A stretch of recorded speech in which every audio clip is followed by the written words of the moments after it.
All right, so nurses, as I said, when we're working in the community aspect, we're going to usually use health education to help promote health, maintain health, and also to restore health. As nurses, we have this huge responsibility to make sure that we educate our patients. A lot of times, the information that they're getting is going to come from us, right? We're the ones who spend the most amount of time with patients. So it makes sense that we're the ones that are going to hold the brunt of being the ones responsible for educating them.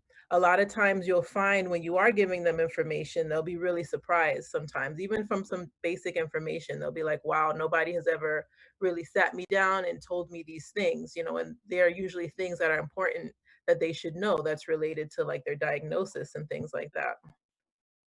Sometimes we'll find that people, you've told them something and they haven't changed their behavior. Why? Because they don't understand, right? You're coming with a nursing background and you understand these things. You've taken all your courses, your anatomy, your chemistry, your pathophysiology. So when you learn something, it makes sense to you. When you're telling someone who doesn't have a background in the things that I just mentioned, it's like you're speaking another language. So again, we have to kind of repeat these things sometimes over and over again and kind of find out what it is that motivates them and use that to help them change their behavior. So for Healthy People 2020, they have some goals for many different things. One of them is for health education, right? So these are some of the goals here. This is actually one of the questions that are going to be on the classroom assignment that we're going to have at the end of the class. You can find this in your textbook, but basically the goal here was to make sure that we increase education in areas such as violence, suicide, drug and alcohol use, HIV, and AIDS to students in elementary, middle, and senior high school. We also wanted to improve education to college and university students to talk to them about the health risks that we just mentioned as well. They also wanted to increase the amount of education that's provided to people on work sites and also increase the proportion of local health departments that have culturally appropriate and linguistically competent community health promotion. So remember, we kind of talked about that last week is culturally appropriate content is important. And when we say culturally linguistic, we are talking about like we live in Miami, so it's not unusual when you get like a flyer, you'll see English, Haitian Creole, and Spanish because we want to make sure that the people in the community who represent that community, the majority can at least understand, what's going on. And sometimes we even need to step outside and make sure that we even have, even for the communities that are not in the majority, to make sure that we have a way to communicate with them when necessary. So when you're developing a health education plan, it's kind of similar to that again of the nursing process, right? So remember your assessment, your diagnosis, planning, implementation, and evaluation. Here it doesn't list it just like that, but you'll see you need to first identify. You need to find out who is the population that we need to teach something. Then we're going to select a learning theory that we're going to use, right? Choose the appropriate educational principles that we want to talk about. We want to examine the issues and choose the appropriate teaching and learning strategies. So we'll talk about that a little bit more. The way how you teach a group of children is going to vary, is going to differ from the way that you teach high school students or a group of elderly patients. So you have to take that into consideration. Then you're going to design and implement the program with the strategies that you've chosen. And then you're always going to evaluate. You're going to evaluate the way you taught. You're going to evaluate the way, if you did like a return demonstration, you'll evaluate that. And we'll talk about that towards the end. So education versus learning, right? We hear the terms and sometimes we might think it's interchangeable, but education is actually more teacher driven. So it's the things that your teachers and professors, or if you as the nurse, as a teacher, the things that you design, the activities that you come up with to help the people that you're teaching grasp the concepts of what you're trying to get them to learn, right? Learning is more student driven. So that's where the student is the one who's gaining the knowledge by paying attention, by participating. They're on the receiving end of education. And an important thing to remember is that learning involves change, and we know that change is hard for most people. So again, this is why we find that when we're educating our patients, we constantly have to be repeating, certain things over and over again. So the nature of learning has three domains. There's your cognitive, which is associated with thinking. There's the affective, which is associated with feeling, and then the psychomotor, which is associated with acting or action. So to talk about that a little bit more. So with the cognitive domain, this is where the learner is using their memory, recognition, understanding, reasoning, application, and problem solving, right? They're getting new information that the educator, the teacher is providing to them. Then the affective is when their attitudes start to change based on the information that you've given them, and they're starting to develop new values based on this new information. This nurses can use this to their advantage because if you understand how a patient feels or think or what they value, then you can use that to help motivate them to make the necessary changes. And then finally, there's the psychomotor, which is the performance of skills. So this is where they're able to explain and demonstrate what you've just reviewed with them, and then they can do a return demonstration. So for example, I pulled this directly from your ATI book in page 34. And I understand that you guys probably don't have the most up-to-date ATI book, so I'm gonna post the PDF for you on Blackboard. But these are some examples. So your cognitive here, this is where a client discusses how sodium intake will affect blood pressure, right? Based on the information that you've given them, they're able to recall that. They can tell you, they know that if they have a high sodium diet, it's going to negatively affect their blood pressure. Then there's the affective, right? So this is where the client can express an understanding of how the sodium will affect their BP, and they kind of have that value of why they know that they need to eat a low sodium diet. So basically, you've changed the way they feel about what it is that they need to eat. And then finally, with the psychomotor, the client is able to describe, what it is that they need to eat, or even they're able to prepare a meal that is appropriate for someone that has hypertension. So again, it's the cognitive is the thinking, affective is the feeling, and then psychomotor is the action or the return demonstration. Anybody have any questions about what we've went over so far? Okay.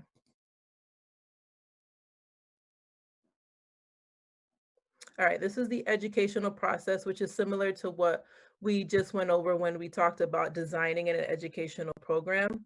So first things first, again, we need to identify the education need, right? So we're not going to just come up with something out of the air. We need to identify what is the need. We're going to establish educational goals and objectives.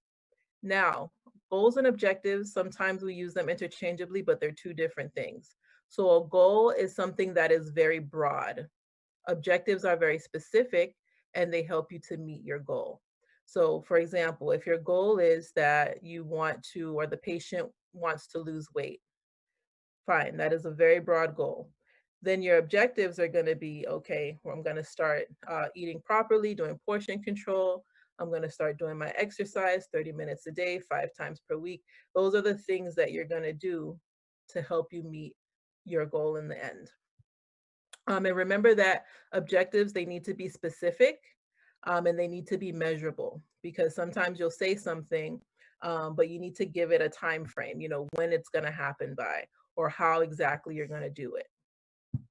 Then after that, you need to select appropriate educational methods, right? So you need to consider your audience. So again, like I said, the way I teach a specific group is going to vary. If I'm teaching a group of nursing students, I might use medical jargon, right? But if I'm teaching people in the community, I'm not going to use medical jargon. Example, hypertension. We might think that that's a very common medical term that everybody knows. I used that one time with a patient and they said, no, they didn't have hypertension. But then later on, they said that they had high blood pressure. So it's important to make sure that we use very basic terms. You also have to consider that people have varying levels of education. when we're preparing written material for a group of people, we need to make sure that it's no higher than about at an average at about a fifth or sixth grade level. And that might sound insulting, but in the US, that is the average level of education that people have when it comes to reading and understanding things that are written. So if we have it any higher than that, then what will happen is it'll be likely that they may not understand the information and they'll just throw out like a brochure or whatever it is that you gave them, and then that would just be a waste. You also need to consider if you have anybody in the audience with any visual or hearing impairments, right? So if you're doing a PowerPoint, you need to make sure that the font is large. You don't have any kind of like busy stuff going on in the background. This is why I tend to stick with just kind of like a white background with black lettering. It's boring, but it makes sure that everybody can read what I have up. Also, if there's any hearing impairments, if you're going to have anything that's audio, you need to make sure that it's going to be loud enough. Maybe you may need to have a sign language interpreter if there's anybody there that is deaf or hard of hearing. Will you need a language interpreter? Does everybody there speak English or understand English? Or maybe they do, but they're more comfortable getting information in their native language because they understand it better. So you have to make sure that you take those things into consideration as well. Then you implement the educational plan, which is very basic. You're just going to implement whatever it is that you came up with. And then in the end, you're going to evaluate it. So you're going to look at what worked and what didn't work. What questions did the audience ask? This is helpful to help you understand. Maybe you missed something important in the presentation that you should have included. So if people are asking questions, this one particular question all the time, then maybe you need to go back to your presentation and make sure that you include that information in the presentation. All right. So skills of the effective educator. So you have to be able to gain and keep the attention, right? So try not to have very long drawn out sessions. Try to keep them short, interactive. Inform the learner of the objectives, right? So that's why at the beginning, I try to let you guys know what I expect you to know at the end of the lecture, right? Try to help them stimulate recall of prior learning, right? So ask them questions if this is something that you've been meeting on a regular basis, recall some of the stuff that you went over in the last session to make sure that they're bringing that information forward with them. All right. Present the material, help them apply what they've learned to real life experience. That helps to solidify the information that they're receiving when you can put it in terms of something that can happen in real life. So it's more real to them and it's not just textbook. Have the learner demonstrate what they've learned and then provide feedback. Okay, now let's move on to a different concept. This is motivational interviewing. So we use motivational interviewing to help to inspire patients to make a change on their own. Because if you're telling someone what they need to do, people usually don't like being told what to do. So it's easier if you can help them come to that conclusion on their own, but by helping them. So basically, it's a collaborative partnership, right? So it's teacher learner. We're using open-ended questions to allow them to consider things, right? And again, the nurse is facilitating. We're not dictating. We're not telling them what they need to do. So we need to engage them, listen empathetically, guide them, and then help them to evoke or bring out a decision based on the guidance that you've provided them with. So again, you're not telling them what to do, but you're helping them come to that conclusion, right? So when people are getting ready to make changes, there's a mnemonic that they've come up with, which is called Darn Cat. So that's supposed to help you remember the different stages of preparatory change talk. Now, if I'm being realistic, this may not be something that you would likely use in the field. You may use some components of it though. You may not use all of it. So the first one is desire. I want to change. Ability. I can change. Reason. It's important to change. Need. I should change, right? So this is the prep talk. Then when they're actually going to implement it, Then there's commitment. I will make changes. Activation. I'm ready, prepared, and willing to change. And then taking steps, which is basically them doing what it is that they need to do to change in the end. Okay. It's a long mnemonic. It's kind of hard to remember. And again, realistically, you may not use it in the field, but it is good to know and you may use components of it.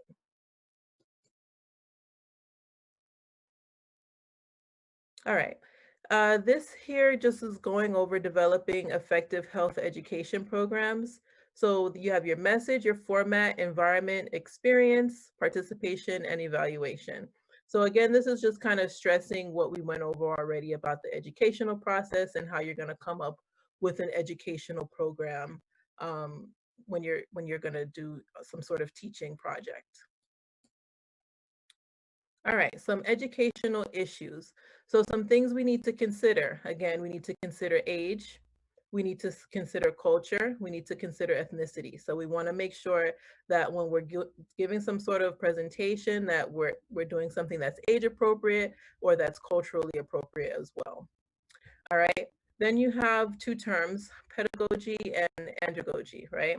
So these are basically methods of teaching. When you have a pedagogy, you're basically teaching children. Think of PEDS, right? You see it starts with PED. So that lets you know that you're teaching children. In terms of healthcare, they've also added individuals with little health related experience. So basically, with this method, you're the one who's, as the teacher, you're going to decide what is taught and how it will be taught. Because basically, you're teaching people who are either children or they're inexperienced with the health concepts that you're about to teach them. This kind of method is good for teaching new content, right? With your andragogy, this is the method that we use to teach adults or individuals that have at least some sort of health related experience, right? The learner is usually self-directed and they kind of influence what they want and need to learn. So basically, you're there to help fill in the gaps of what they don't know. And this is a great method to use for refreshers. Maybe this is content that they went over before, but they need to go over it again, or they need something to be reinforced to them. So some barriers to learning. I'll just pick out a couple here. There's the fear of public speaking, which a lot of people have, but it's like they say, the more you do it, the better you get at it. So a lot of the fears that people have with public speaking are not necessarily warranted. It's just kind of a fear that they have within themselves. And again, the more they do it, the better they're going to get at it. There's a lack of credibility they feel that they have with respect to the topic. So maybe they feel like the nurse might feel like they don't have the credentials to be talking about XYZ, or they feel that they have limited professional experience related to the topic. And the way to get around that is to basically just do your research. So when you know what you're talking about, you feel more confident with yourself. Some people are uncomfortable when learners ask questions because they feel like they're not going to know the answer. And that's true. That could happen. You may not know the answer. And if you don't, you say, that's a good question. Let me get back to you on that. You research it and you get back to them. Maybe they not be prepared for use of media equipment. It's a good rule of thumb to, if you're going to do a presentation that requires some sort of media tech, to arrive early and set up so that you can get comfortable with the technology there. Because if you have a fear of public speaking and you have any of those other issues, if you have a problem with your presentation, that's just going to make it worse, right? And then sometimes people are overly dependent on notes. So again, making sure that you know the content so that you're not just reading from, note cards or PowerPoint will help you with teaching. So some barriers to learning from the learner side, right? So what we talked about was the educator. You as the nurse educating, those are some barriers that you could encounter. Now, from the learner aspect, from your patient, there's something called health literacy, right? This is the ability for people to understand just basic health information, not all the stuff that you and I know, but just basic health information so that they can use that information to make appropriate health decisions. Sometimes people make health decisions not fully understanding what it is that they're deciding on. So if that's a problem, that can be a barrier. Another barrier is the lack of motivation to learn, right? Maybe they don't feel like they need to learn anything new. Why do I need to learn this? And again, this is where your health belief model, your trans theoretical model, and the precaution adoption process model come into play. So we are going to talk about that. So the health belief model, remember we talked about that last class, that's the very end in your ATI chapter. So again, we use this to try to understand patients' behavior, right? So if you look at the first one here, you'll see the background, right? So these are the things that the patient comes in with. What are their demographics? What are their socio-physiological factors? What are their structural factors? Basically, these are the things that kind of mold them and shape them and have them make them, these are the things that kind of shape what they believe already, is what I'm trying to say. Then there's their perceptions, right? So basically, do they believe that the way that they eat, if they have a poor diet, do they believe that this is a threat to them? Do they believe that this is going to eventually cause them to develop a chronic disease like hypertension or diabetes, right? Then their expectations. So if they change their diet, they're thinking, well, is it worth it for me to change my diet? Like, what am I going to get out of that if I change my diet? The final thing here shows action, right? So their cues to action basically describes what is going to help them to make that change. Maybe it's the media, maybe right now the hot topic that they're talking about, is diabetes or hypertension or exercise or what have you. Maybe it might be personal influence, maybe from family and friends, maybe constantly reminding them. Again, that's what we talked about, constantly educating them about things so that they can finally get to understand the importance of it. So basically, all of these things together kind of help you understand what the patient believes and how likely they are to change their behavior. Okay, then we have Milio's framework of prevention.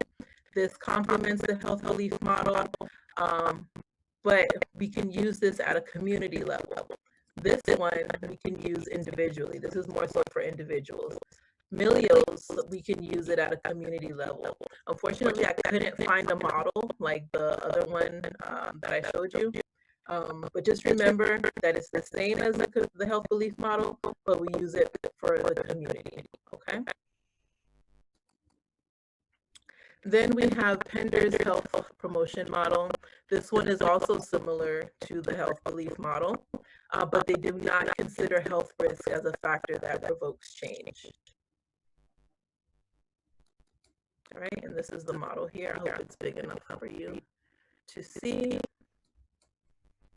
Then we have the trans theoretical model.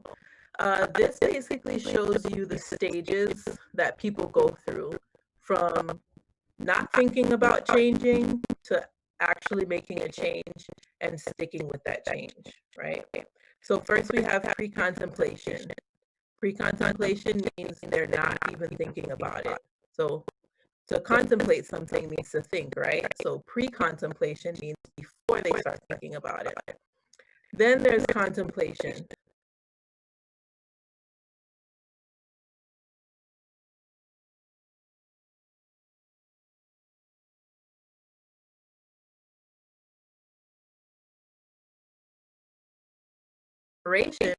Is now they're seriously considering it to the point where they're going to actually take some steps to do that, right? So maybe they're going to sign up at the gym.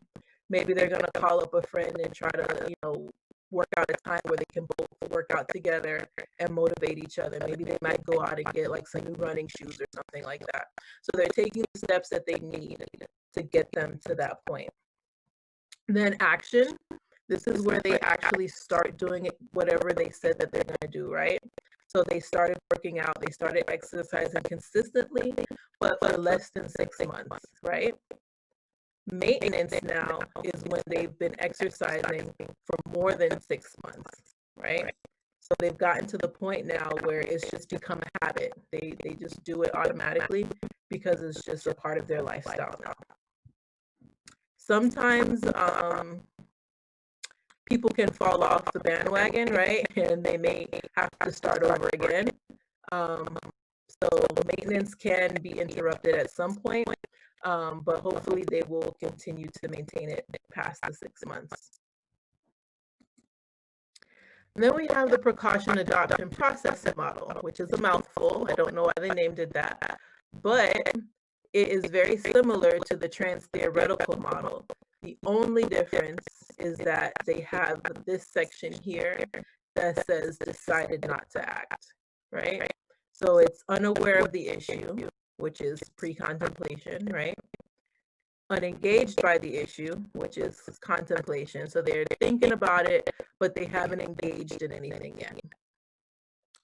Then stage 3 is the undecided about acting. So these two right here is the part that's been added in. They're undecided about acting, and then they could either move here to stage 4, they decided not to act, or they can move ahead and decide to act. And then they have, this is your acting, which is the less than 6 months, and then your maintenance, which is they've been doing it for more than 6 months. Okay, any questions on any of the models that we went over? I know that's a lot of information. Okay. All right, so now let's talk about use of technology in health education. So when we're gathering our data and our information that we want to present to our patients, we need to make sure, is the source credible, right? We don't just want to go to Google and just pull up something from the internet to give to our patients. We want to make sure that it's an actual credible source. What are the credentials of the author? You know, do they have the credentials to be talking about, you know, heart disease or whatever it is that the health information is about? When you go to the site, are they there solely to educate people, or are they marketing products, right? Are they selling something to you? If they are, that's a red flag, because the information that they're going to give you is probably going to be biased to try to get you to buy that product. So you want to stay away from those kind of websites. And then finally, you want to ask yourself, is the information current or updated? Any reputable site that you go to, normally at the bottom of the article will tell you it's been revised, you know, such and such a date. So you can know that this is something that has been looked at recently. Okay. So now that you've done all of this, this is the point where you're going to do your evaluation, right? So remember, you're going to evaluate yourself as the educator. You want to evaluate the process that you've taken to develop your educational program. And then you also want to evaluate the health and behavioral changes that you're trying to get your community to do, right? So you have short-term evaluation and long-term evaluation. When you're doing a short-term evaluation, obviously we're looking at something immediately, right? So at the end of your presentation, let's say you were talking to diabetics, and you showed them how to draw up insulin, right? The way that you can evaluate your presentation is to have them do a return demonstration. Give them the tools that they need, set up little stations so that they can show you how they would draw up the insulin to make sure that they know how to do it correctly. Or maybe how to change a wound dressing or something like that. You want to see if they've understood what you've taught them and that they can properly do it. That's short term. Long term is something that you're not going to be able to do a return demonstration, and you're usually not going to be able to do it on an individual basis. What this is usually more so like statistical data. So you'll be able to track the success of a group by saying, okay, after we did our presentation, for example, if you taught an educational workshop for pregnant women, when we look at the stats, we see that there's an increase in women receiving prenatal care as a result of attending that workshop. Or if you had like an asthma and COPD clinic or something like that, there was a decrease in hospital readmissions, you know, after you did that. And this is something that's long term. So we're looking at maybe 6 months, a year, even longer than that, to kind of evaluate whether or not what you did was effective. Okay. Anybody have any questions? All right, so I'm going to break you guys up into groups. Give me a moment.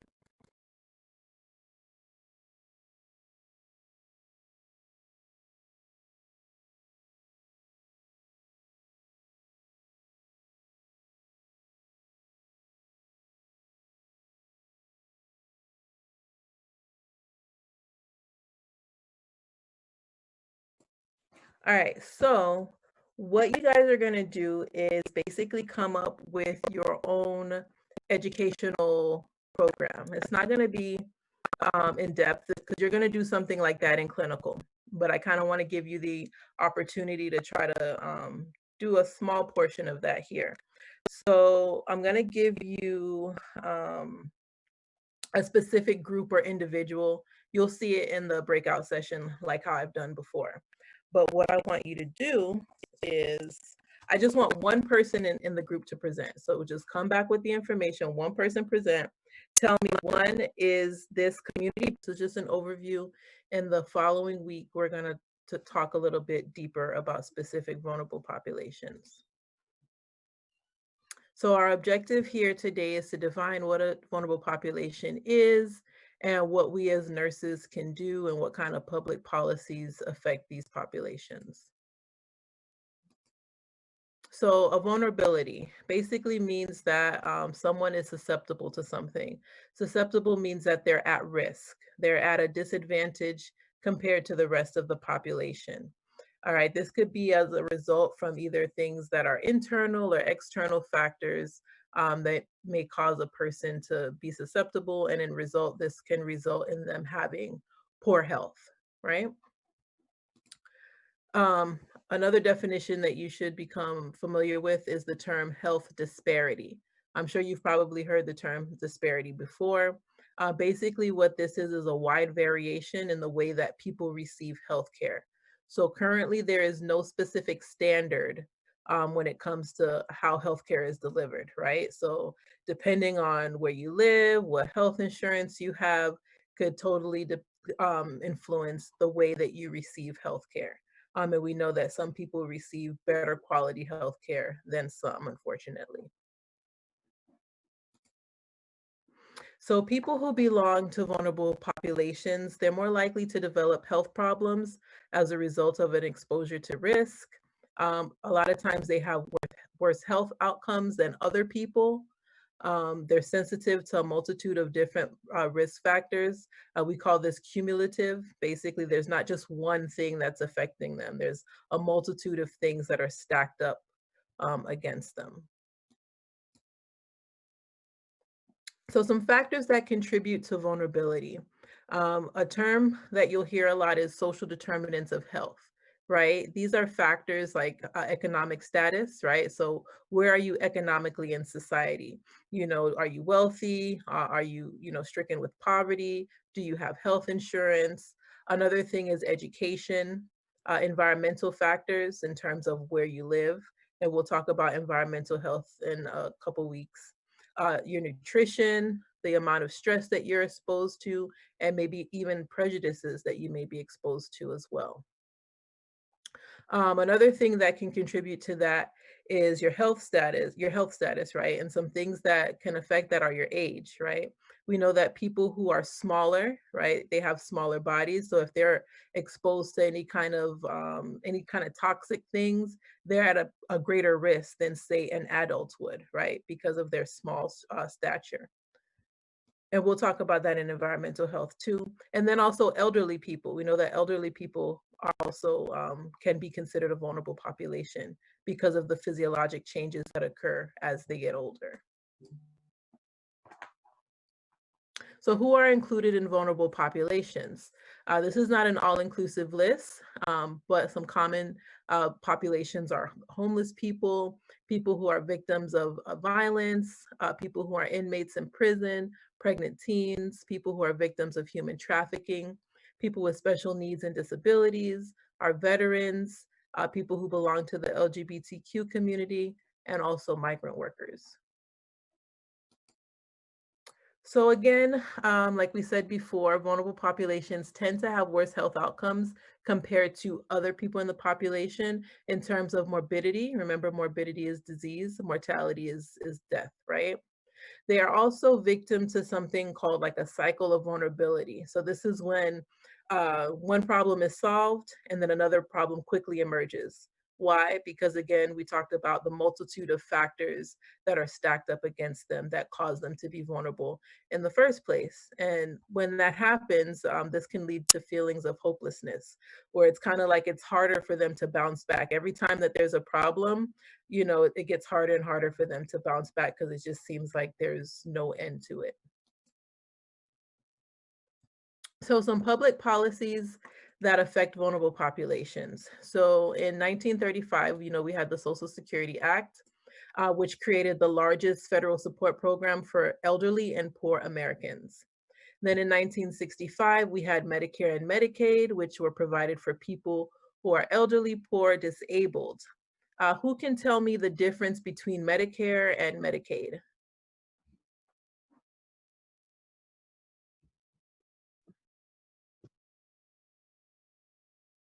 Hmm.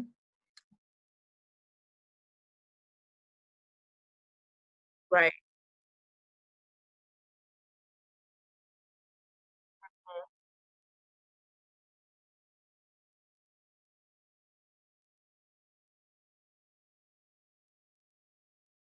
Hmm. So we have some magic numbers with Medicare and Medicaid, and Stephanie's exactly right. It is for people who are Medicare is typically for people who are retired, and that magic number right now is 65, right? And then, of course, as she said, people who have certain disabilities can also qualify for Medicare. So it's not just for older people, although that is normally the case that you see, but other people can qualify as well. And then Medicaid is for children, women. Men also can have Medicaid. It depends on the income. So your magic number for income, I think we talked about this already, was 24,300 for a family of four. So if they're doing an application, that's the number that they look at for income to determine whether or not they are eligible for Medicaid and sometimes other resources as well. Okay, then there is Title 21. Title 21 is an insurance for children who don't necessarily, their family don't necessarily meet the requirements for Medicaid, which is Title 19, but they still need health insurance. So what happens is the parents will typically pay a small fee, maybe 15 or $20, to have that insurance. And then there is HIPAA, which we're all familiar with. We know that as the Privacy Act. But another thing that came with that was the fact that people were able to keep and are able to keep their health insurance after they lose their job. There's a thing called Cobra, which allows them to, they do have to pay, but it at least allows them to keep whatever the deal was that they had with while they were insured, while they were working or employed, I mean. And then there is the Patient Protection and Affordable Care Act of 2010, also known as Obamacare.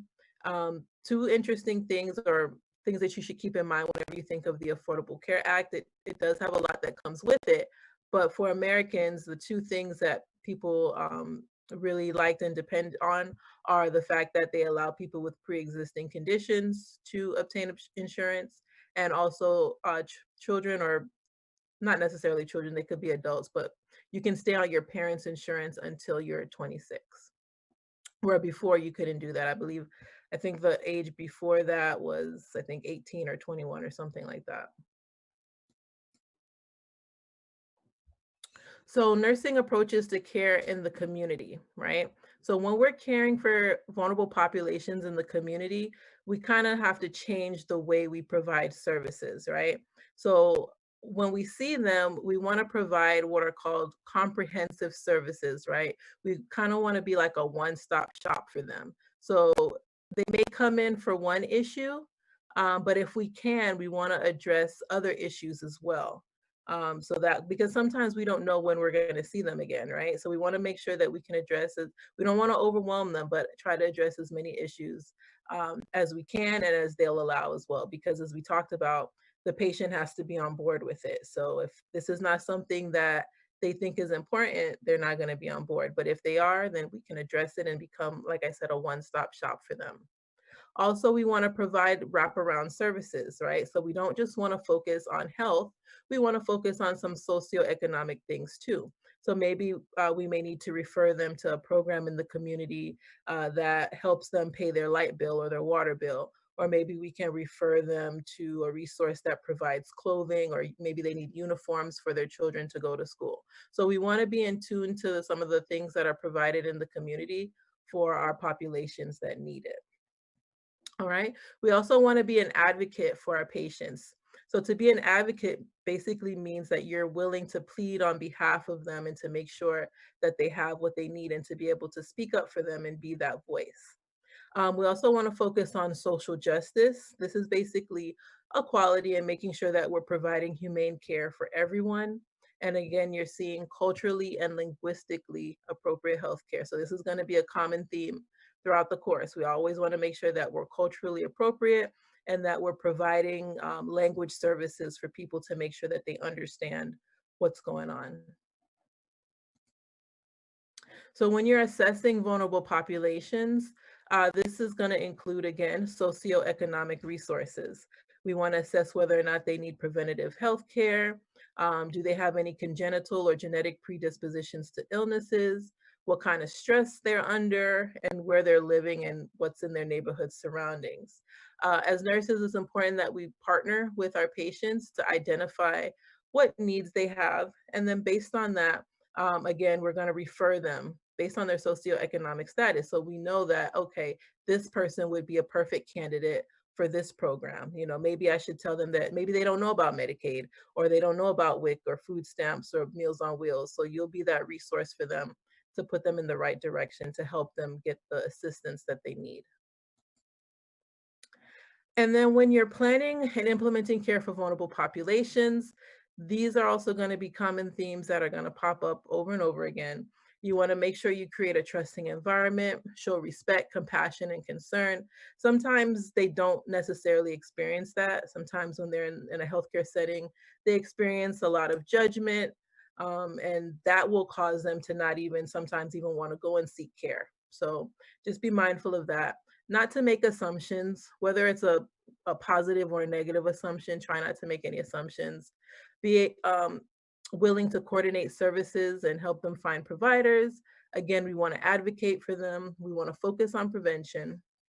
We also want to, the term here is walk beside, know when to walk beside them and know when to encourage them to walk ahead.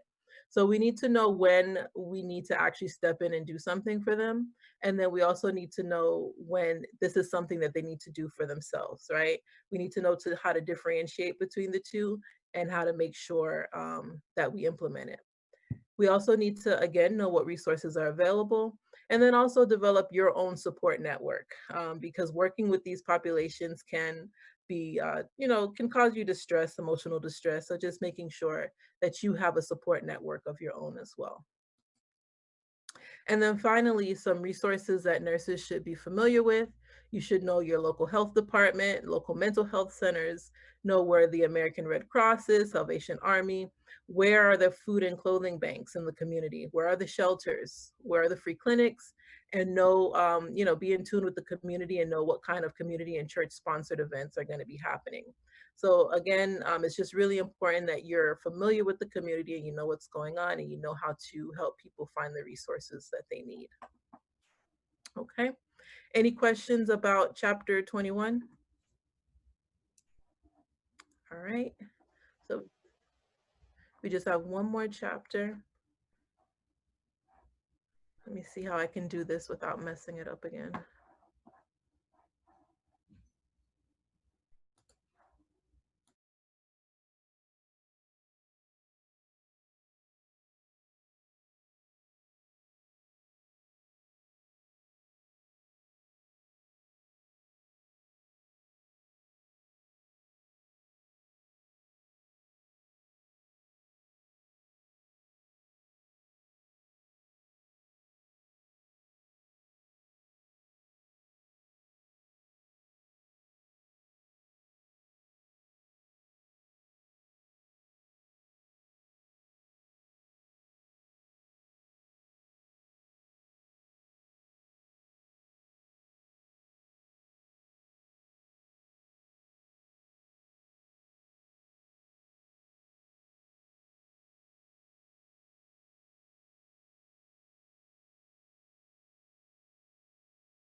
All right, so chapter 22, rural health and migrant health.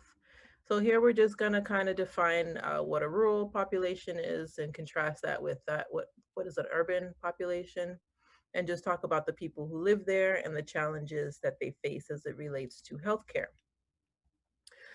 All right, so access to healthcare is a national priority, which is a problem.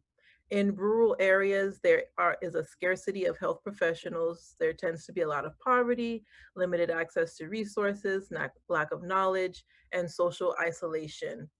There's also a lot of, again, as we mentioned, a lot of migrant workers that work in that area because a lot of the rural land is farmland as well. So differences in rural versus urban. So rural is also called a farm residency. Urban is called a non-farm residency, right?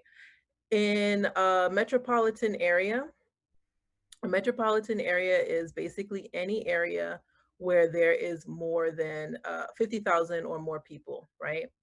A micropolitan area, micro for small, small town, is anywhere between 10,000 and 50,000 people.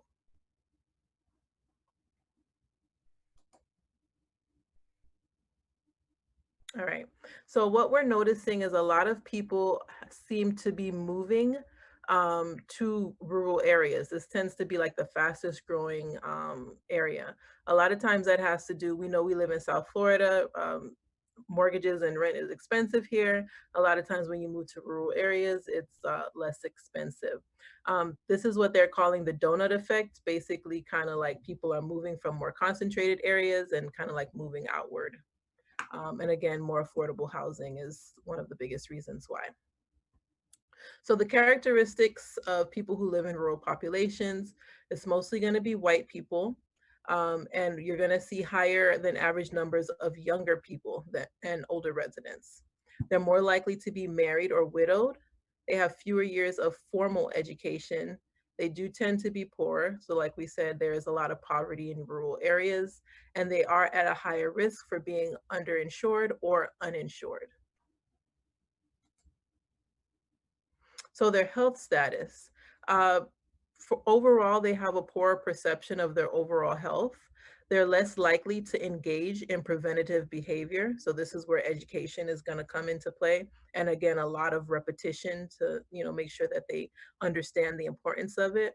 They're more likely to have one or more of the following chronic conditions: as heart disease, chronic obstructive pulmonary disease, hypertension, arthritis, rheumatism, diabetes, cardiovascular disease, and cancer.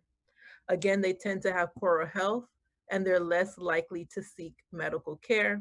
One of the reasons for that is the travel time that it takes to get to and from ambulatory care services, right? They have limited access to care. The health providers in the community tend to be far and few, right? There's normally kind of just like one or two people that live in the area, practice in the area, where they kind of just like service everyone in that community. And sometimes they even travel to different counties as well. Regarding women's health in rural areas, there is a higher infant and maternal morbidity rate. There is a higher proportion of racial minorities and fewer specialists to help with this population. And they do have extreme variations in pregnancy outcomes, right? So it's either, it goes good or it's really bad. The people who are particularly at risk are women who live on or near Indian reservations, migrant workers, those who are of African American descent and live in the Deep South, and victims of sexual assault. The health of children, typically in urban or cities, right? So where we live, right? Children tend to see pediatricians, right? We have a lot of pediatricians. We have a lot of specialties here in South Florida, so they can see a pediatrician if they need to. But in rural areas, adults and children are more likely to see a general practitioner rather than to see like a pediatrician or, an adult physician, right? So they're typically going to see like a nurse practitioner or something like that. Those are the kinds of healthcare providers that provide care in that community, just because there's such a large healthcare scarcity in that community. Regarding mental health, they delay seeking care, which is not completely unusual. That is something too that you do see in urban areas. There does tend to be a lot of depression that could be related to the high rate of poverty, their geographic isolation. Again, they're living away from large urban areas. There's really not much to do. There's not a lot of people. And then also there's an insufficient number of mental health services to even begin with. So even if they did want to seek care, it's possible that they would not be able to find it. There's also a high incidence of domestic violence, alcohol, tobacco, and other drug use and abuse. All right, so occupational and environmental health problems. So in rural areas, this is where you're going to find the high risk industries, right? That's forestry, mining, fishing, and agriculture. So some health risks that come from working in these areas include like machinery accidents, vehicle accidents. They can get like dermatitis if they're working with any kind of like chemicals that affect the skin. They can develop cancers related to that, respiratory diseases as well. Again, machinery and vehicle accidents are common. It's not, people get run over by tractors or they fall off the tractors. They break bones. So in this area, this is the type of work injury that you will see. Unfortunately, there is a lack of OSHA regulation for this industry. Again, we see a lot of injuries as a result of that. So some barriers to care. One is availability and affordability and accessibility as well. So remember, they're living far out, so they're not able to seek care as others would in urban areas.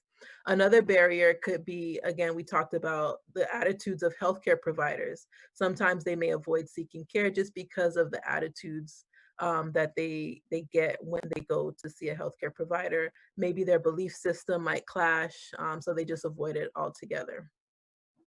It's important when we're designing community health programs in these areas that we take those things into concern. When we're trying to implement interventions, we want to make sure that it meshes with the client's belief system. So let's talk about the health of migrant farm workers in this area. So the migrant lifestyle is unpredictable, right? Because why? They move a lot, right? They migrate from place to place. When this season is over, they move to another place to do a job. Their median pay is about $20,000 annually. That works out to about $9.66 an hour.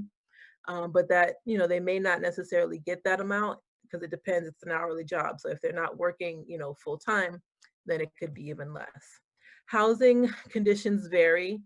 Sometimes they go to an area, housing is not available, so they have to live with others, and that causes, overcrowding. Sometimes the conditions of the place where they're living is very poor, and not very good for them as well. Some issues with migrant health. Um, there's transportation issues, hours of service can be an issue because they're working, right? So if the clinic is not open when they get off of work, then they're not going to be able to seek care. And they may not want to take off the time from work because they're already getting paid, so little.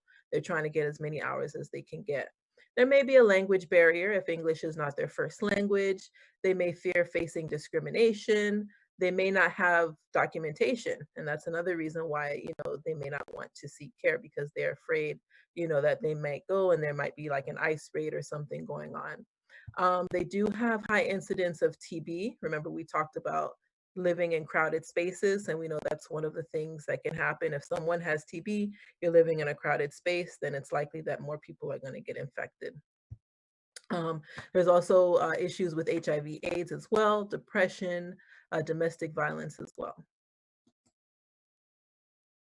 So some considerations that we should have, again, remember, we need to have that nurse-client relationship. We need to have that trust that they can come and talk to us about things.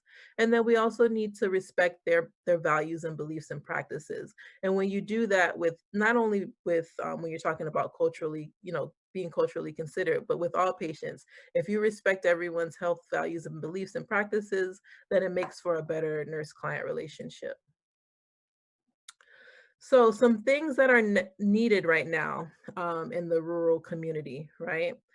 We need school nurses, we need family planning services, prenatal care, we need care for individuals with AIDS and their family, we need emergency care services, we need care for children with special health care needs, mental health services, and services for older adults. All of these areas and more are lacking in the rural environment. All right. This is the Healthy People 2020 objectives for vulnerable populations and for rural and minority healthcare. So just take a look at that. One of the things that they want to do is increase the proportion of persons that have a usual primary care provider. So at present, not a lot of people in these areas have someone who they seek for primary health care. So they want to increase that amount. They want to increase the proportion of adults with mental disorders who actually are receiving treatment. They want to reduce fatal and non-fatal injuries. Again, remember we talked about the industries that work there, the forestry, mining, and all that. And they want to reduce the rate of injury and illness cases involving days away from work because of overexertion and repetitive motion. So repetitive motion jobs, this is perfect for like when you think of migrant workers, right? So the repetitive motion is basically they're doing the same thing over and over again, right? It may seem minor, but over time that can cause a lot of joint problems. All right. And then finally, the use of technology. So if we didn't know this before, we know that with COVID, we found out that technology is a perfect way to kind of bridge the gap. So in rural areas, they've been doing this for some time, and probably even more now, using the text messages, telehealth, right? Doing your appointments via Skype or FaceTime or what have you, doing visits over the telephone as well, and also video conferencing. So basically, the use of technology has provided an excellent opportunity to bridge that distance when necessary. Okay. Anybody have any questions? All right. Okay. So I'm going to split you guys up into three groups this time because we have three case studies for each of the chapters that we just covered. I think 20 minutes will be sufficient for you guys to get through it. So we'll meet back at about 9:56.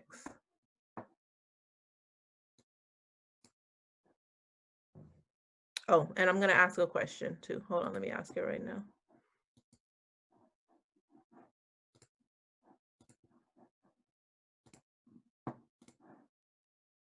Teaching us as nurses how to educate our patients. So remember that education is what the educator does, what the teacher is doing, or the nurse as the teacher is doing, to provide the student with knowledge, and learning is done by the student. It's the process of them gaining knowledge and the skills that they need in order for them to make the behavioral changes that we are suggesting to them or that we're recommending to them. Remember that learning involves a lot of change, and change is hard for a lot of people.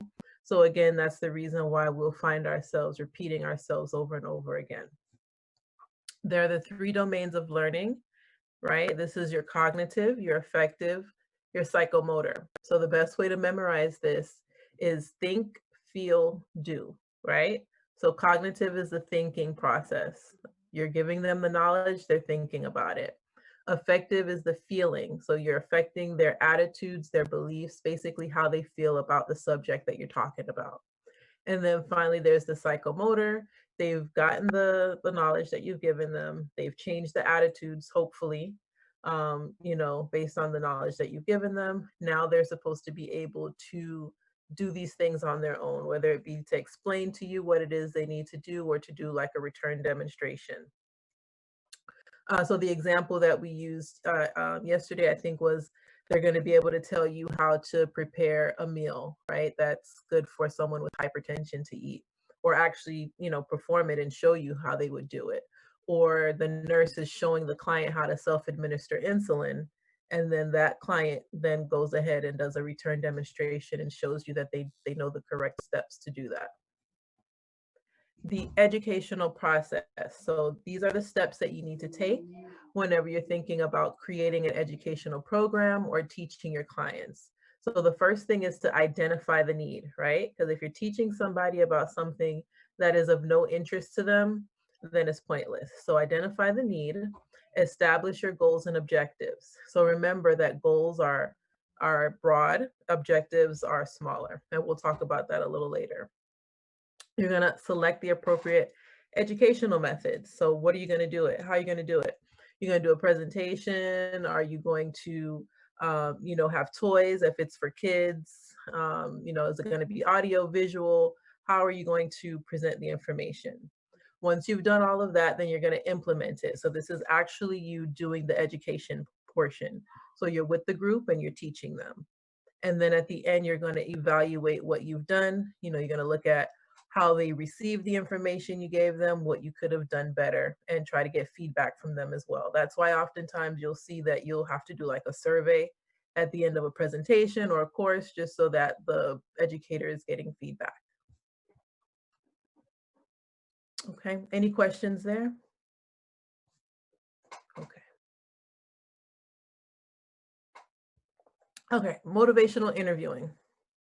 So this is what you would do as the nurse when you're trying to kind of motivate or guide someone to make a change, right? Because again, people don't like being told what to do. So if I'm telling you what you need to do, even if it's true you need to do it, you're probably not going to want to hear it, especially if you've been living a certain lifestyle for some time.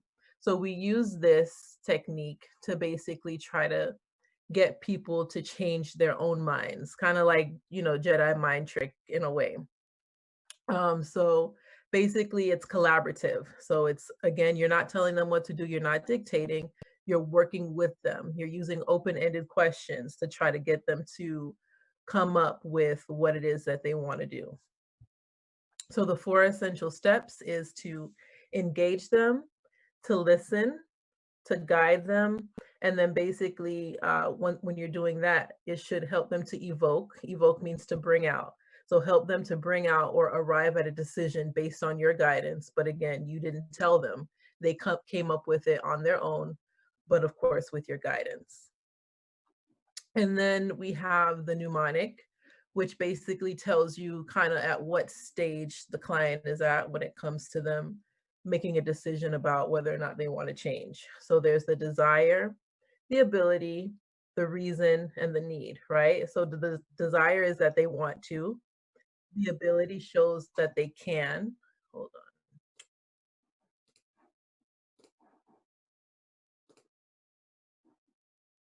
on. Okay.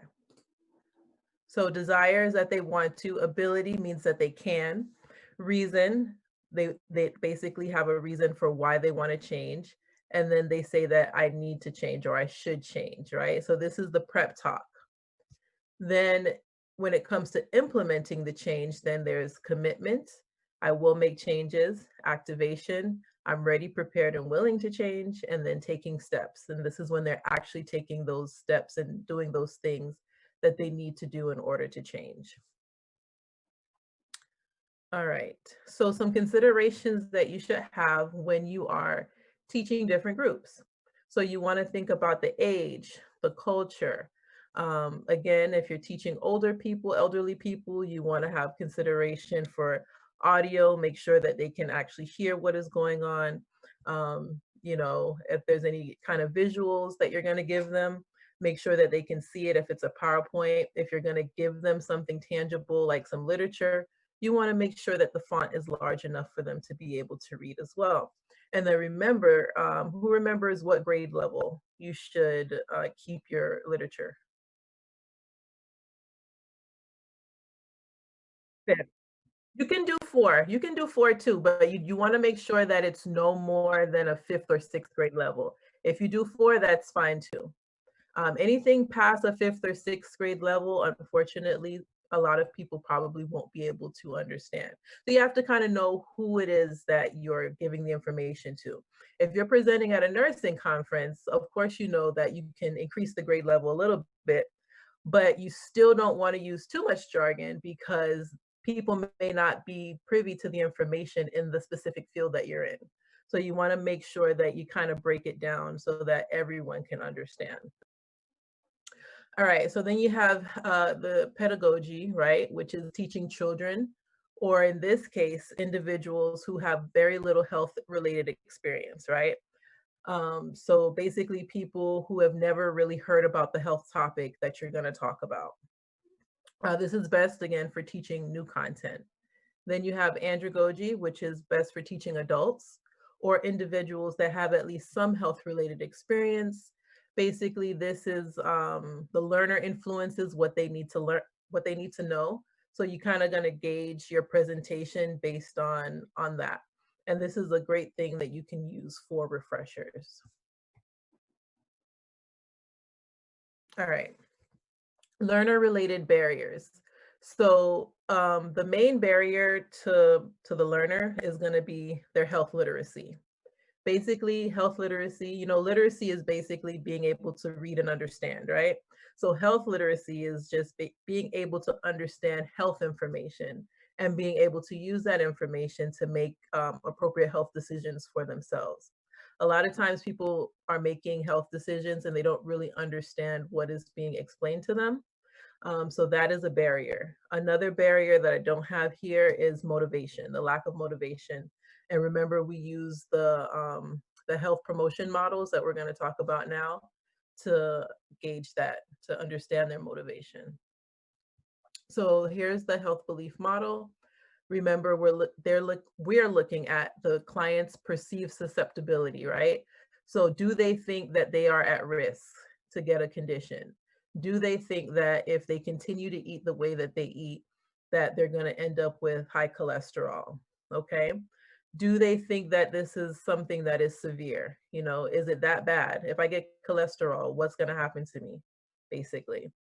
How do they look at the benefits of making changes? If they go ahead and endeavor on a low cholesterol diet, they're going to have to change the way that they eat. And what are the benefits of that? I don't want to do that. I've been eating this way all my life. What are the barriers to making those changes? One of the barriers could be cost. Maybe it's more expensive to shop for some of the healthier foods that they should be eating. Or maybe they don't have a grocery store in their area and they depend on fast food or food from the convenience store. And then the cues to action. What is it going to take to help them take action? Maybe it could be friends and family in their ear, talking to them. Maybe it could be whatever it is that they see on the television. Maybe it could be you as a healthcare provider giving them the knowledge that they need in order for them to make that change. All right, I don't have it here, but remember Milio. Milio is similar to the health belief model, but you use that on a more community-based level.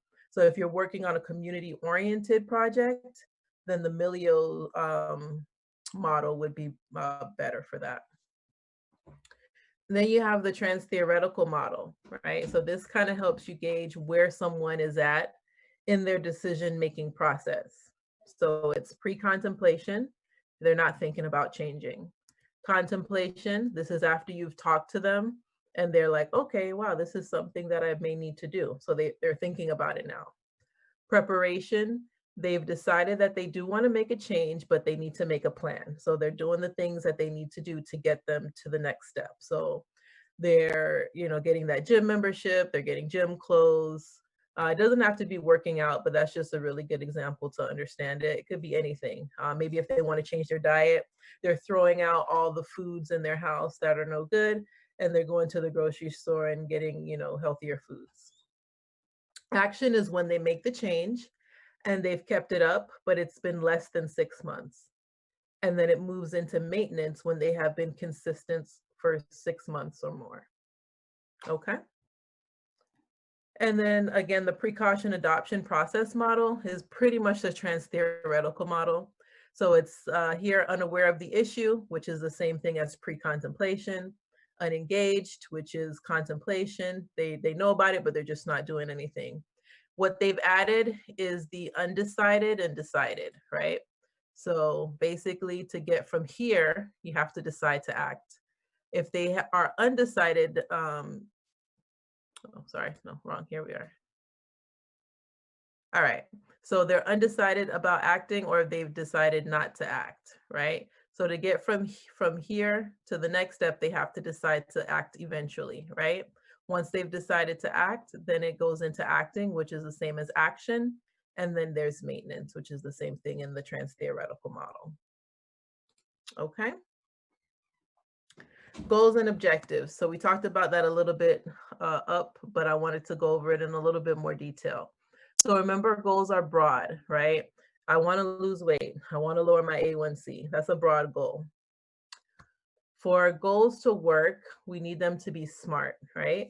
So they need to be specific, measurable, attainable, relevant, time-based, right? So specific, you need to say exactly what it is you want to do.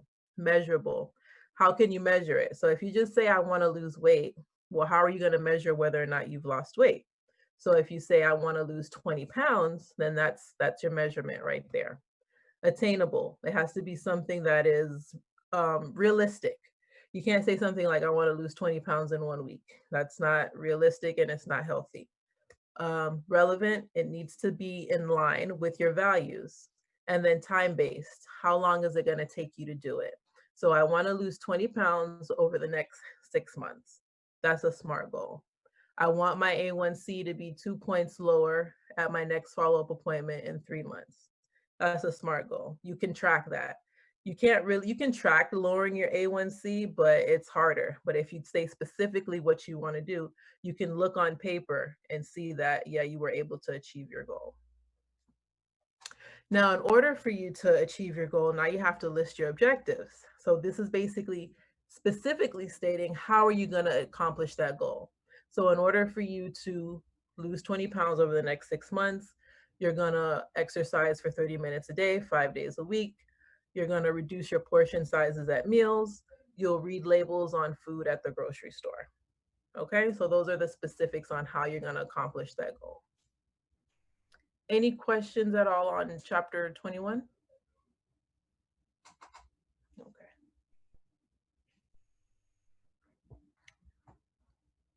Now this here, I just kind of copy and pasted from the PowerPoint. So you already have this. I just want to go over vulnerable population. Just remember, susceptibility means that someone is at risk, right? So people who are in the vulnerable population are at risk for actual or potential stressors that can cause them to have like an adverse effect, right? So these are people in the homeless population, people with disabilities, people who are victims of any kind of abuse or violence. What else? Pregnant teenagers fall under that category as well. People from the LGBTQ community, people with mental illness.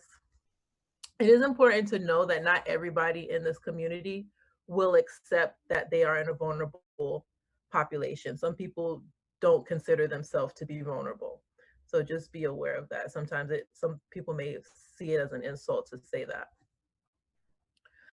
Health disparity. A health disparity is when there is a wide variation of the way people are treated, right, in terms of healthcare.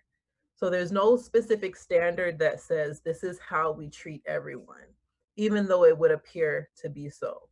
People get different care based on what facility they go to, what health insurance they have.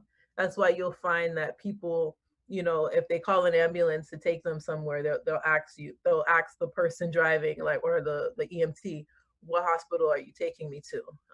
Because they would rather drive an extra 15 minutes to go to another hospital that is considered to give better quality care. And we know these things. We know that there are some hospitals, where the quality of care is just entirely lacking. All right.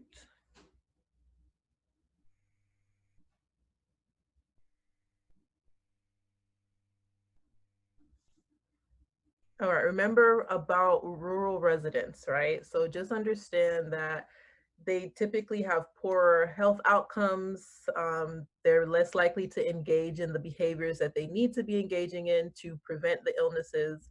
They're likely to have chronic conditions like heart disease, hypertension, arthritis, diabetes. And again, a lot of this has to do with the distance of where they are. They're usually far away from ambulatory care services, emergency care services. There's usually not someone there to provide mental health services or any of the other things that we talked about in class yesterday. Um, okay, we'll talk about that when we go over the quiz. Any questions on anything? All right. So we're gonna go over the quiz.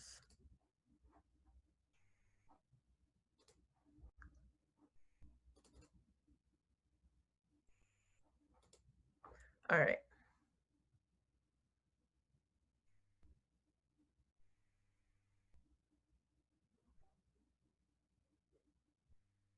So the first question, the community health nurse just finished teaching senior citizens at a diabetic clinic how to check their blood sugar and self-inject insulin at home. During the session, the nurse distributed literature and used appropriate visual aids. However, the session was not as effective as it could have been. Which of the following was the most important thing omitted by the nurse? Okay, so here we see most of you got it right. It's the opportunity for them to practice. So she did the cognitive, right?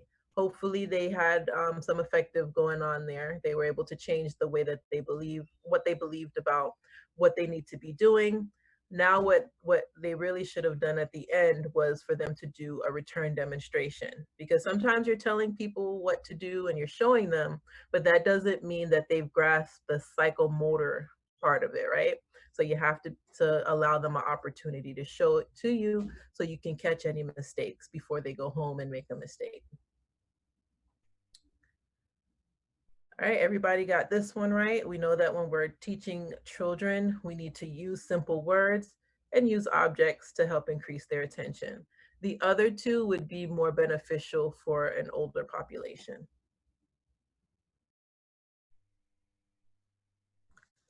All right, a staff member is orienting a new nurse to a health clinic that serves primarily vulnerable populations.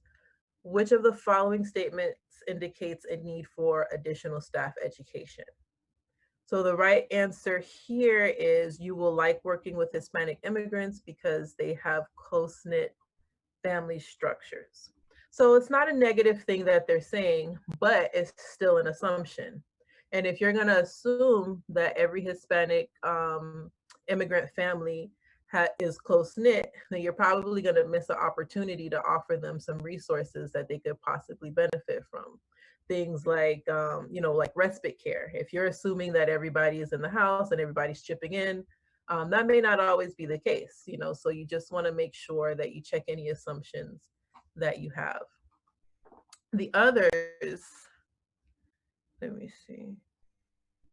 So nobody chose this one, that's good. This one, remember, when people come in from a vulnerable population, we try to do what? What's the word that we used? What kind of service are we trying to give? Right. We want to try to do comprehensive services. So we're going to try to do, we don't want to do a million things. That's going to be overwhelming. Maybe we can do 2, 3, maybe 4 things, at that time.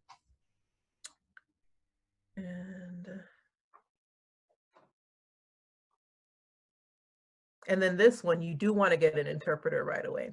So remember, this one might have been tricky. Remember, this is a need for additional staff education.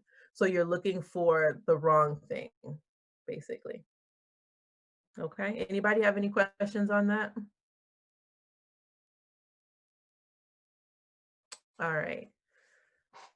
Everyone got this one right. Very good. You're going to address what the client believes is the most important. You're going to have an updated list of local resources to refer people to, and you're going to observe their cultural traditions. Financial information is something we must ask for, even though it seems like an invasion of privacy. Of course, they have the option to not answer. That's always fine. But it's important that we know so that we can refer them to any resources in the community. All right, and then finally this one. This is the one that tricked a lot of people, so I'm glad that I have this on here. So remember, when they're in a rural community, they're likely not gonna see a specialist. They're gonna see a general practitioner, which is like your physician assistant, your family nurse practitioner. There's likely not a pulmonologist anywhere near, or you can barely find like an allergist like in South Florida sometimes. So you're probably not going to see that in a rural area. So it's going to be your advanced practice nurse. Okay. Any questions? All right.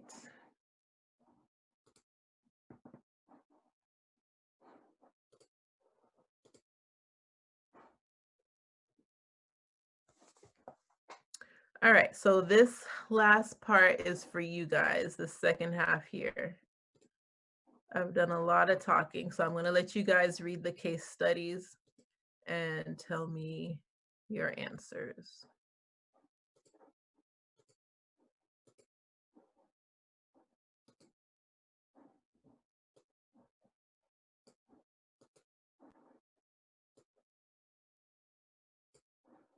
All right, I'm just going to call on you guys in the order that you are on my screen. So Stephanie, can you read case study number 1 for us? Sure. The school nurse provides education to students, parents, and faculty with the intent of providing individuals and groups with the tools to make informed decisions about their healthcare needs. Health education in the school is aimed at promoting healthy habits and lifestyles, preventing illness, and teaching measures to identify problems at an early stage. An important factor in this process is for the nurse to set an example in terms of weight management, physical activity, and lifestyle choices.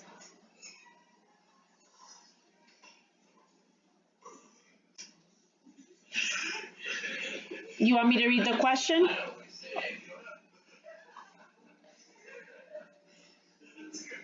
I can't hear you, Professor, sorry.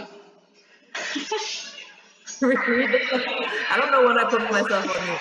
Read the question and tell us what you think. Okay. All right, sounds good. Okay, so question 1. Robert Miller is a school nurse working in an elementary setting. What is one of the first steps in creating an effective educational program for the students at his school? Is it A, select a topic that is interesting to teach? B, consider the health literacy of the parents? C, identify the learning needs of the population? Or D, select an optimal learning environment?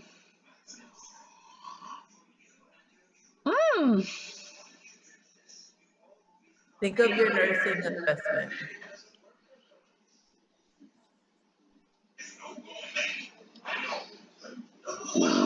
Because it's for the students, it's not for the parents. But it's the same. It's the same always. What is this?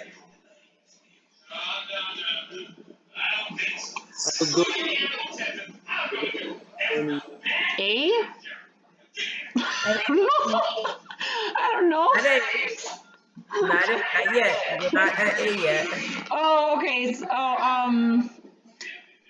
I think somebody was trying to say something. C?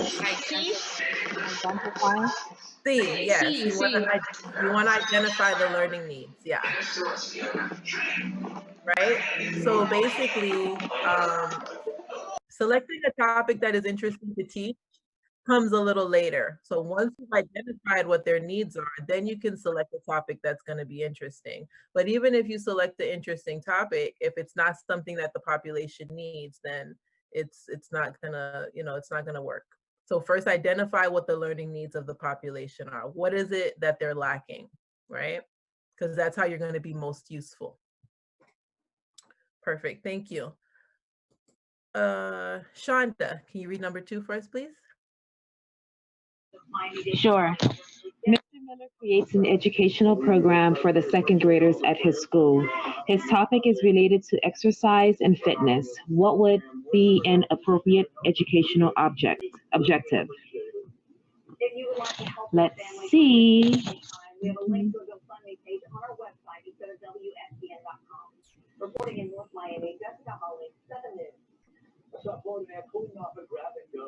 I want to say B, boy. Remember, we want to be specific, right? They stole the tailgate from my truck. We all work very hard for our stuff. And we want to be able to tell, we want to be able to tell how that they were able to do it. A. You got to be real specific. Yeah, very objective. I just realized like something specific. So see, Wouldn't it be C? They would have to demonstrate and exercise. C. Yeah, that one gets really specific. It's like within 2 weeks, each of the children will be able to demonstrate at least 2 exercises that they've learned, right? And this way, at the end of the program, Mr. Miller will know that the students are able to do this without him being there, right? So yeah, it's going to be C.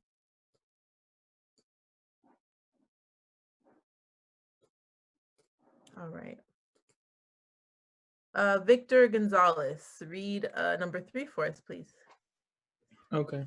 Robert Miller is at a school nurse educating the children about health promotion activities.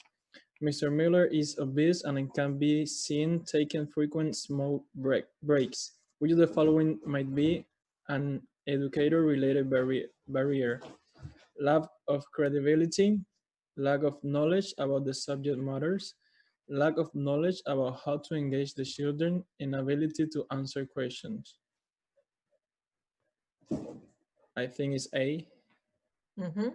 His Yeah, it's A. credibility is shot, right? He's talking to people about health, and then he's kind of outside, you know, smoking, and people are seeing this, right? So yeah, it was going to be the lack of credibility.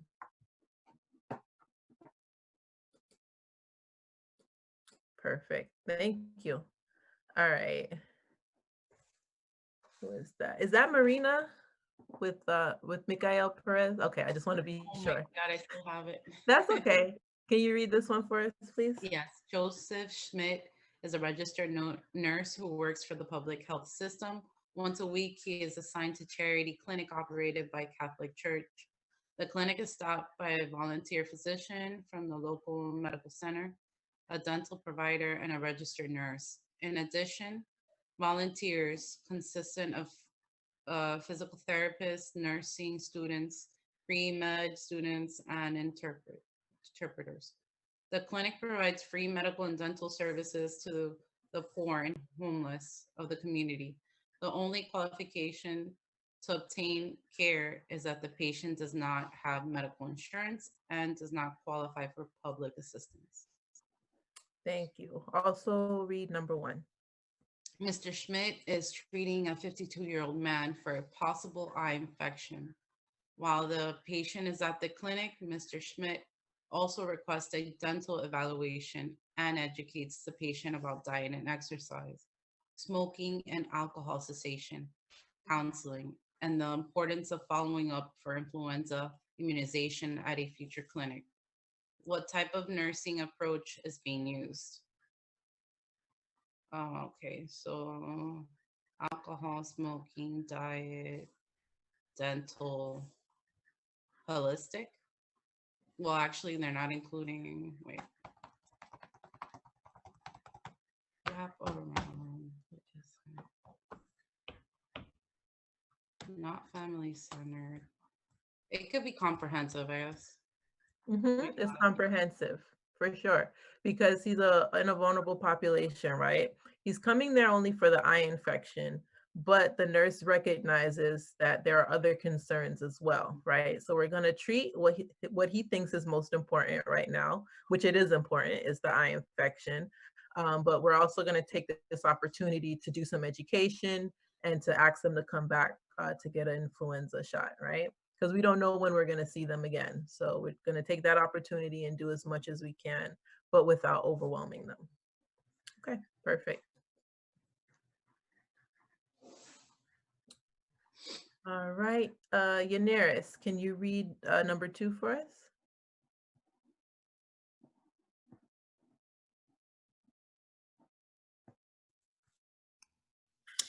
When working with the vulnerable populations, it is imperative that the nurse, A, provides culturally and linguistically appropriate health care, B, refers clients to the hospital emergency department when appropriate, C, provides free or low-cost health care, or D, develops a plan for providing comprehensive health services. I believe that's A. Provides culturally and linguistically appropriate healthcare. I think I read on that when we were doing the group assignment. Right. If ever you see this, it's likely going to be the answer. I don't want to say always because it's never always, but if you see that, read the question again, and just to be sure, because it's likely going to be it. All right, who do we have next? I already asked you. All right, Roz, can you read number 3 for us? Yes, in partnering with vulnerable clients, which of the following techniques will create a more successful interaction with the individual client? So that all that apply. A, demonstrate trustworthiness, trustworthiness and dependability. B, direct the care of the client so that they feel that the nurse is in control. C, develop programs and policies for populations of vulnerable persons. D, foster a cycle of dependency so the nurse feels needed. E, create a partnership with the client through careful assessment. And it's three choices. I'll give you a hint. Okay, thanks. Will create a more successful interaction. A, Mm-hmm.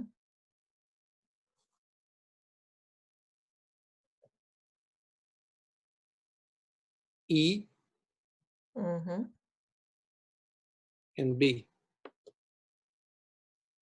B as in B as in boy.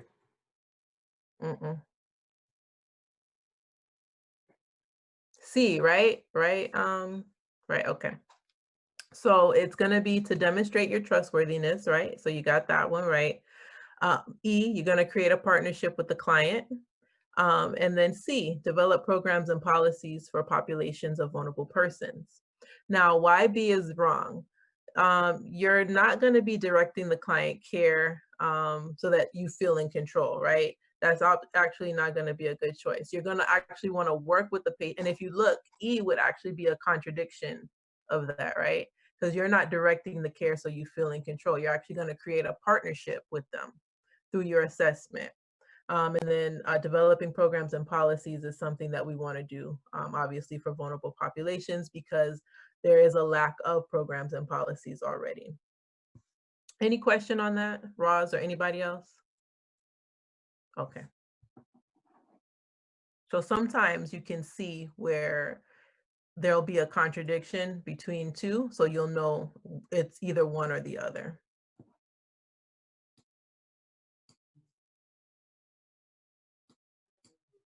Oh, and that was our last case study. I must not have included chapter 22. Okay, I'll see if I can post that one on doc sharing. Anybody have any questions on anything that we went over today? Not for now. Okay. All right, so keep studying. Like I said in the post, the first exam is actually the easier one because we only had 1 week's worth of content in there. So I had opportunity to just kind of stress levels of prevention, community-based, community-oriented. So if you really got those, then you did well on the test. In this exam, it's a lot of vulnerable population information and learning.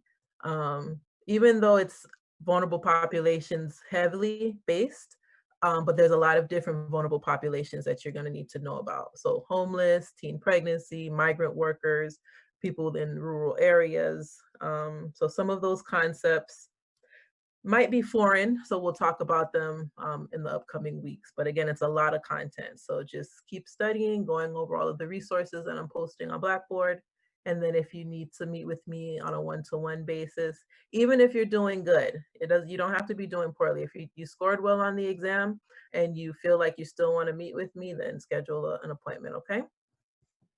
Thank you. All right. So Will you be doing another review recording for this week's? Not for this week. That one is gonna be ready like the week of your exam, the next exam. So it's gonna cover weeks 2 through 3. Yeah. Okay. But you'll send it prior to Wednesday, like you did last week. I'll Okay. probably send it like the Tuesday, only because I don't want you guys to rely on that. I want you to study, study, study, and then just use that to reinforce everything that you studied, okay?